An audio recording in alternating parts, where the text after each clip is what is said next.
নজর রাখবো পরবর্তী সংবাদে। যুব রাজনগর বিধানসভার অন্তর্গত রাজনগর প্রাথমিক কৃষি সমবায় সমিতির জানা গেছে অর্থাৎ প্যাক্স নির্বাচনকে কেন্দ্র করে শাসক বিরোধী দুই পক্ষের মধ্যে একটা উত্তেজনাকর পরিস্থিতি সৃষ্টি হয়েছে এবং এই পরিস্থিতি অনেক জানা গেছে সেখানে একাধিক অভিযোগ তুলেছে সিপিআইএম। অভিযোগ রয়েছে যে বলপূর্বক বিরোধী দল সিপিআইএম সমর্থিত প্রার্থীদের নমিনেশন জমা দিতে বাধা দিয়েছে বিজেপির নেতা কর্মী সমর্থকরা, এমনটাই অভিযোগ তুলেছেন তারা। এবং আগামী 20 ফেব্রুয়ারি সেই কৃষি সমবায় সমিতির নির্বাচন ছিল এবং সেই জায়গা থেকে সেক্ষেত্রে জানা গেছে নমিনেশন জমা দেওয়ার শেষ দিন ছিল গতকাল এবং সেখানে এই কার্যত নমিনেশন জমা দিতে বাধা দিয়েছে শাসক দলের নেতা কর্মী সমর্থকরা। এই নিয়ে একাধিক অভিযোগ তারা তুলে ধরেছেন গতকাল এবং কি রয়েছে তাদের বক্তব্যের মাধ্যমে সিপিএম এর নেতা কর্মী সমর্থকদের কি বক্তব্য রয়েছে শুনুন। ঘটনাটা নমস্কার, ধর্মনগর রাজনগর অর্থাৎ আনন্দবাজারের রাজনগর পেক্স, সেই পেক্সের কর্মকর্তা নির্বাচনের জন্য গতকালকে ছিল মনোনয়নপত্র জমা দেওয়ার শেষ তারিখ। যথারীতি আমাদের যারা কর্মকর্তারা আছেন ওই এলাকায় তারা কালকে মনোনয়নপত্র জমা দিতে যান। পেক্সের নিয়ম অনুযায়ী যে যে পদ্ধতি দিতে হয় সেইভাবে তারা যান। তো সেখানে যাওয়ার পথে আমাদের যারা প্রার্থী এবং যারা প্রস্তাবক ছিলেন তাদের বাধা দেওয়া হয়। শাসক দলের কিছু নেতা নেত্রী ছিলেন, তারা প্রথমে বাধা দেন।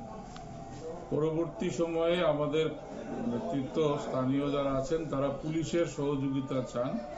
যথারীতি পুলিশ সেখানে উপস্থিত হয় এবং পুলিশের সহযোগিতায় তারা যখন পেক্সের মধ্যে প্রবেশ করেন সেই সময়ই অতর্কিতে বহিরাগত যারা ওই এলাকার বাসিন্দাও না, তারা এক দল জনা 40-50 জন হবে বা একটু কম বেশি হতে পারে, তারা সেখানে আমাদের প্রার্থী প্রস্তাবকদের উপর হামলা করে। এতে আমাদের ডিওয়াইএফ এর ধর্মনগর মহকুমা কমিটির সম্পাদক, যিনি ওই পেক্সের একজন সাধারণ সদস্য এবং ওই এলাকার স্থায়ী বাসিন্দা, অর্জুন নাথ, তার উপর মারাত্মক প্রাণঘাতী হামলার চেষ্টা করে। যদিও পুলিশের তৎপরতায় তারা অল্পতে রক্ষা পায়, প্রচন্ড হেনস্থার শিকার হয়। সেখানকার আমাদের নারী নেত্রীরাও আক্রান্ত হয়েছেন। তো সামগ্রিক বিষয়টা একটা পেক্স আমাদের রাজ্যের এখন খুব বেশি একটা বড় সংস্থা না, কিন্তু যেহেতু একটা স্বয়ংশাসিত সংস্থা, তার একটা নিজস্ব নিয়মে চলে, তার একটা নিয়মে ভোট হয় কর্মকর্তা নির্বাচনের জন্য। তাহলে সেই জায়গায় এই পেক্সের নির্বাচনটাকে পর্যন্ত প্রহসনে পরিণত করার চেষ্টা হয়েছে। যারা সেখানে বাধা দিয়েছে তাদের সিংহভাগই এই পেক্স এলাকার কোনো শেয়ার হোল্ডার না, সেখানকার বাসিন্দাও না। তাহলে তারা সেখানে কেমন করে গেল, তাদের বিরুদ্ধে কোনো ব্যবস্থা কেন প্রশাসন গ্রহণ করবে না, যারা আক্রমণ করলো তাদের বিরুদ্ধে আইনগত ব্যবস্থা কেন নেওয়া হবে না, এটা আমাদের জিজ্ঞাসা। আমরা পুলিশ সেখানে উপস্থিত ছিল, আমরা নিশ্চিতভাবে পুলিশের দৃষ্টি আকর্ষণ করছি কর্মকর্তাদের এই বিষয়ে যথাযথ ব্যবস্থা নেওয়া এবং যারা অপরাধী তাদের বিরুদ্ধে যাতে আইনগত ব্যবস্থা নেওয়া হয় এই দাবি আমরা করছি।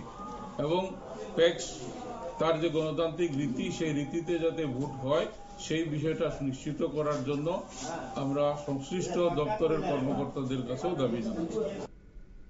আপনারা শুনলেন সিপিআইএম নেতৃত্বের অভিযোগ, অর্থাৎ এই ক্ষেত্রে যে বিষয়টা জানা গেছে আগামী 20 ফেব্রুয়ারি কৃষি সমবায় সমিতির নির্বাচন রয়েছে আর সেই মোতাবেকই কার্যত প্রার্থীরা নমিনেশন জমা দিয়েছে। গতকাল ছিল তার শেষ দিন আর সেই মোতাবেক গতকাল নমিনেশনের দিনে এই ঘটনাটি ঘটেছে। দুই পক্ষের মধ্যে একটা হাতাহাতি রূপ নিয়েছে, পরিস্থিতি কিছুটা সময় উত্তপ্ত ছিল এবং সেক্ষেত্রে অভিযোগ সেটা তুলেছে সিপিআইএম এর পক্ষ থেকে।